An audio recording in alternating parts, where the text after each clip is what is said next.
Welcome back to Ghost Stories, where we dive deep into the eerie and unexplained.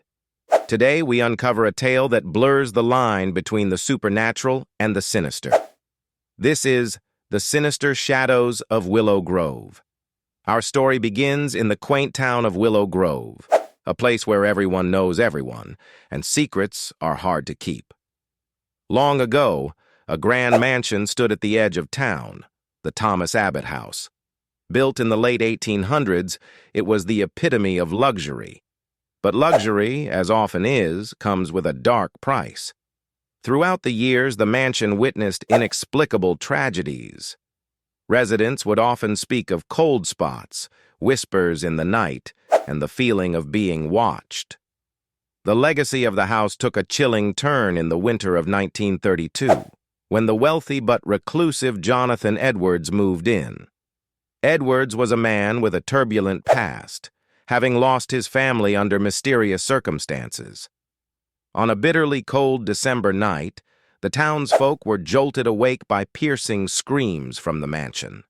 Police arrived to a grotesque scene.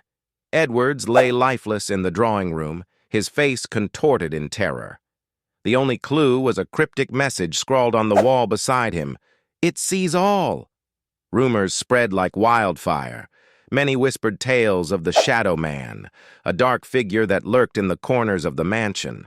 Some claimed to have seen him, a tall, cloaked figure with eyes that burned like embers. When World War II ended and Willow Grove began to modernize, developers saw an opportunity in the long-abandoned Abbott House. They planned to renovate it into a community center. But when workers began the reconstruction, they were plagued by accidents and strange occurrences. Tools would disappear, shadows would dart across the walls, and eerie moans echoed through the empty halls. One of the workers, Tom Henderson, decided to dig deeper into the mansion's history. Late one night, as he pored over old town records, he discovered a shocking revelation. Thomas Abbott, the original owner, was involved in occult practices and believed in summoning spirits from the beyond. Reports from that era mentioned unexplained disappearances and deaths, always around Abbott and his close circle. The mansion, it seemed, had been a conduit for something far darker. The final straw came when Henderson himself vanished without a trace. His fellow workers found his belongings, his car still parked, but Tom was never seen again. The locals, now convinced that the mansion was cursed, refused to go anywhere near it. Years passed, and the once magnificent mansion fell further into decay.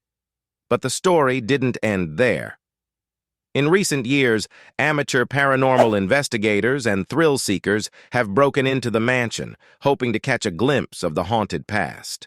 Many of them recount the same spine-chilling experience: a rush of cold air, a sinister hissing sound, and the sudden appearance of the Shadow Man. But a chilling modern twist surfaced just last year. An intrepid investigator named Sarah Williams streamed her exploration of the mansion live on social media. Sarah's voice trembled as she narrated her experience. She picked up faint whispers on her recording, and then, for a brief moment, she glimpsed the Shadow Man, standing still, watching. Her followers witnessed her absolute terror.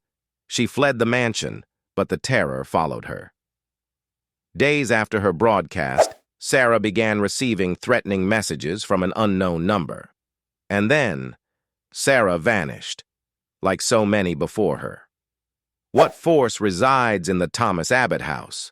Is it the lingering presence of Jonathan Edwards, the occult practices of Thomas Abbott, or perhaps something even more malevolent? As you drift off to sleep tonight, remember, some doors should remain closed and some mysteries left unsolved. Have your own ghost stories? Share them in the comments. Subscribe for daily tales of horror and mystery. Until next time, sleep with the lights on.